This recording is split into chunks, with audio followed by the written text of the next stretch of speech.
میرا سسر دودھ پینے کی ضد کرتا تھا۔ وہ 60 سال کا بوڑھا تھا اور میں جوان تھی۔ میری شادی کو ابھی چند دن ہی ہوئے تھے۔ ایک رات میرا شوہر گھر پر نہیں تھا۔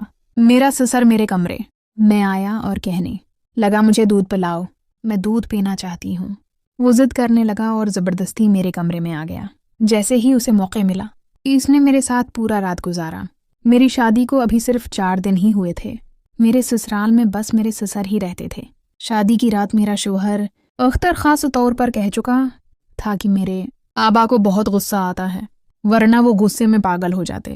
4 دن سے میں بھی یہی دیکھ رہی تھی کہ جب بھی اختر کو آواز دی جاتی اس کا رنگ زرد پڑ جاتا تھا۔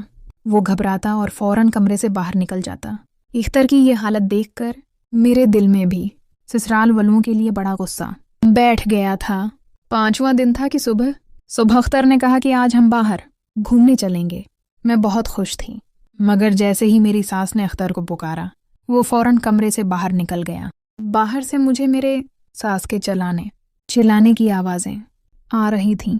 وہ کہہ رہے تھے کہ 4 دن شادی کے ہنگامے میں گزر گئے، تمہیں احساس بھی ہے کہ فیکٹری میں تمہاری غیر حاضری کی وجہ سے کتنا نقصان ہو سکتا ہے، اور آج پھر تم چھٹی کر کے بیٹھ گئے ہو۔ فوراً فیکٹری جاؤ اور تمام مزدوروں کے سر پر کھڑے ہو جا تاکہ وہ ٹھیک سے کام کریں۔ تمہاری شادی میں اس لیے نہیں کی کہ تم بس اپنی بیوی کے ساتھ کمرے میں بیٹھے رہو۔ یہ سن کر مجھے بہت غصہ آیا۔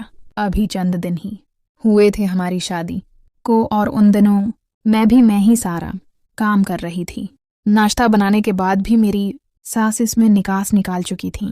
اختر نے مجھے محبت سے سمجھایا تھا کہ ابو کی بات کا برا نہ ماننا۔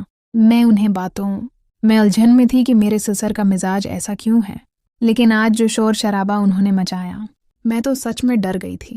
اختار جب کمرے میں واپس آیا تو اس کا چہرہ زرد پڑا تھا۔ وہ بولا معذرت چاہتا ہوں، مجھے فیکٹری جانا پڑے گا۔ میں نے کہا کوئی بات نہیں، کام پہلے ہے، باہر ہم پھر بھی چلیں گے۔ اختار فیکٹری چلا گیا اور میں باجی کے کھانے کے برتن دھونے لگی۔ شادی کے 3 دن ہی میں نے کھانا بنایا، گھر کے سارے کام کیے، کیونکہ میری ساس نے نوکرانی کو نکال دیا تھا۔ انہوں نے کہا تھا کہ جب بہو گھر میں آ گئی ہے تو صفائی بھی وہی کرے گی۔ میں نے پورے گھر کی صفائی کر لی تھی اور تھک ہار کر اپنے کمرے میں آرام کے لیے جانے لگی تو سسر نے مجھے آواز دی۔ میں نے اچھی طرح دوپٹہ اوڑھ لیا اور ان کے کمرے میں چلی گئی۔ میں نے پوچھا ابو جی کچھ چاہیے؟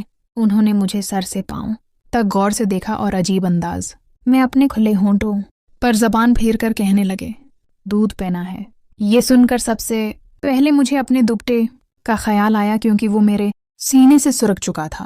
میں نے فوراً اپنا دوپٹہ درست کیا اور باورچی خانے کی طرف چل دی۔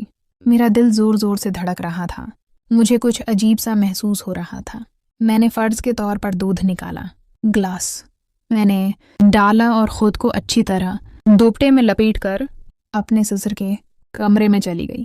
میں نے سائیڈ ٹیبل پر دودھ کا گلاس رکھا اور جیسے ہی باہر نکلنے لگی سسر نے کہا بیٹھو تھوڑی دیر، مجھ سے باتیں کر لیا کرو، گھر میں تمہارے علاوہ تو کوئی ہوتا ہی نہیں۔